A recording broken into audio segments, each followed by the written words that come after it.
बंसी शोभित कर मधुर नील जलद तनु श्याम अरण अधरज नुबिंब फल कनयन कमल अभिराम नयन कमल अभिराम। जय श्री कृष्णा, राधे राधे। प्रिय भक्तजनों, एक बार फिर से आप सभी का आपके अपने YouTube चैनल आत्म प्रेमी पर हार्दिक स्वागत है। इस वीडियो के अंतर्गत आप सुनेंगे कार्तिक मास महात्म्य के अध्याय 4 को तथा इसके साथ ही एक इल्ली और एक घुड़ की कार्तिक मास की कथा का श्रवण भी करेंगे। लेकिन इससे पहले आपसे निवेदन है कि आपने अगर कार्तिक महात्म्य के पिछले 3 अध्यायों का श्रवण नहीं किया है तो उनका भी श्रवण आप हमारे इस YouTube चैनल पर कर सकते हैं, उनका भी जरूर कीजिएगा। और हाँ, अगर आप इस चैनल पर नए हैं तो चैनल को सब्सक्राइब जरूर कर दीजिए ताकि आने वाली हर वीडियो आप तक पहुंच सके। प्रिय भक्तजनों, अब श्रवण कीजिए कार्तिक मास महात्म्य के अध्याय 4 का। पृथु बोले, हे मुनि, तुमने कार्तिक का महाफल वर्णन किया है, अब महीनों के स्नान की विधि और नियम कहिए। नारद जी बोले, हे राजन, तुम विष्णु के अंश से उत्पन्न हुए हो, तुमसे कोई बात छिपी नहीं है, तथापि मैं नियमों का वर्णन करता हूँ। अश्विन मास में शुक्ल पक्ष की एकादशी में सावधान होकर कार्तिक के व्रतों को प्रारंभ करें। पहर रात्रि रहे तब प्रतिदिन उठें और जल का पात्र लेकर ग्राम से बाहर उत्तर दिशा की ओर जाएं। जनेऊ को कान पर चढ़ाकर उत्तर को मुख करके भूमि पर तृण बिछाएं और सिर को कपड़े से ढक लें। मुख को बंद कर थूकना और श्वास लेना बंद करके मल मूत्र का त्याग करें। जो रात्रि हो तो दक्षिण में मुख करें। जो मल मूत्र द्वारा शरीर की शुद्धि और मुख शुद्ध नहीं करते हैं उनके मंत्र फलदायी नहीं होते हैं, इसलिए दातुन करना उचित है। दातुन लेते समय वृक्ष से कहे कि हे वनस्पति, हमको आयु, बल, यश, तेज, संतान, द्रव्य, वेद पाठ की शक्ति और बुद्धि दे। इस मंत्र को पढ़कर गुल्लर आदि किसी दूध के वृक्ष की 12 अंगुल लंबी दातुन लावे। व्रत के दिन ऐसा न करें।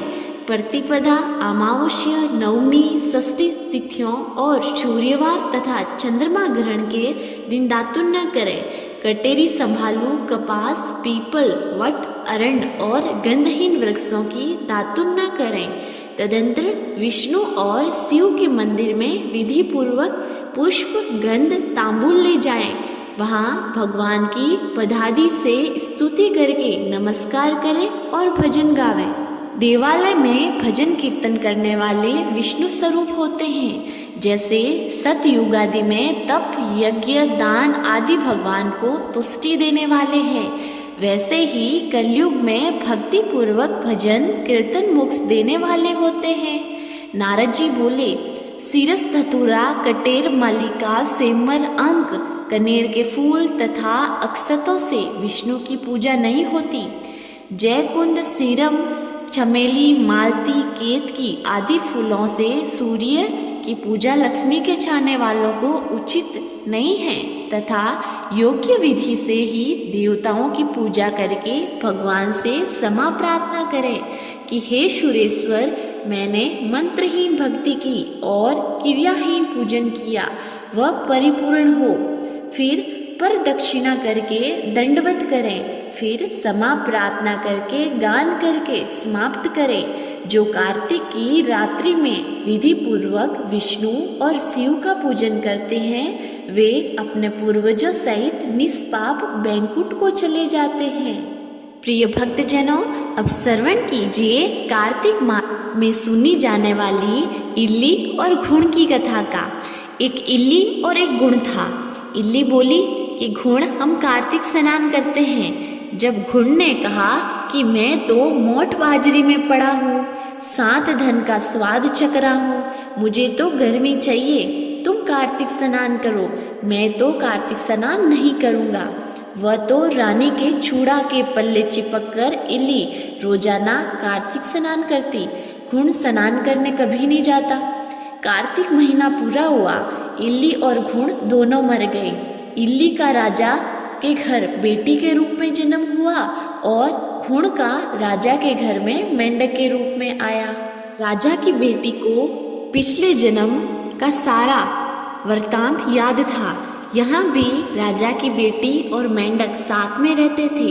एक दिन राजा की बेटी का विवाह दूसरे राजा के बेटे के साथ हो गया।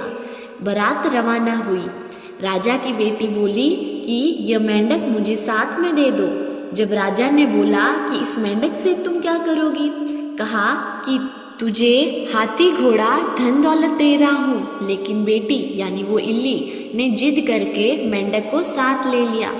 राजा ने मेंढक को सोने की सांकल से बांधकर साथ भेज दिया। उसके ससुराल में एक दिन वह फुदक फुदक कर घूमता रहता। वह महल में जाता तब मेंढक को सोने की सांकली से सीढ़ी के नीचे बांध देती। रानी नीचे उतरती। जब मेंढक बोलता कि रिमक झिमक श्याम सुंदरी थोड़ा पानी पिला। पानी तो पिलाऊं घूम, लेकिन मोट बाजरी में जा। एक दिन कार्तिक स्नान करेगा तो ये जन्म छूट जाएगा। मैंने तो कार्तिक स्नान किया जो राजा के घर राजकुमारी के रूप में जन्म पाया। एक दिन देवरानी जेठानी रानी और मेंढक की बातें सुन लेती हैं। वह राजा से जाकर चुगली करती हैं कि आप रानी को लेकर आए हो या जादूगरनी। सभी तो इंसानों से बातें करते हैं, लेकिन ये रोज रोज मेंढक से क्या बातें करती रहती हैं।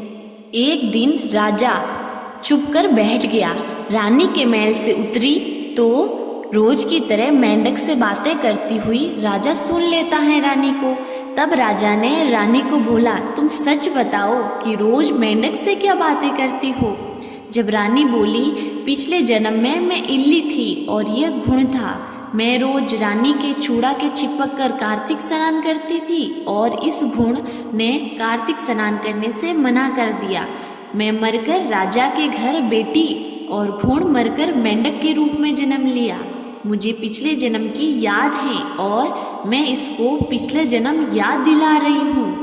तब राजा जी ने बोला कि कार्तिक स्नान करने से इतना फल मिलता है तो हम दोनों जोड़े से कार्तिक स्नान करेंगे। फिर राजा रानी ने जोड़े से कार्तिक स्नान किया। राजा के घर सुख शांति और धन हुआ। रानी मेंढक को भी साथ लेकर कार्तिक स्नान किया, जिससे मेंढक को इंसान का जन्म मिला। हे कार्तिक माता, जैसे आप घुड़ और इल्ली पर प्रसन्न हुए, वैसे ही हम सभी पर प्रसन्न होना। बोलिए कार्तिक माता की जय। प्रिय भक्तजनों, मुझे पूरी उम्मीद है आपको वीडियो बहुत पसंद आई है तो वीडियो को लाइक करना मत भूलिएगा और चैनल को सब्सक्राइब करना तो बिल्कुल मत भूलिएगा।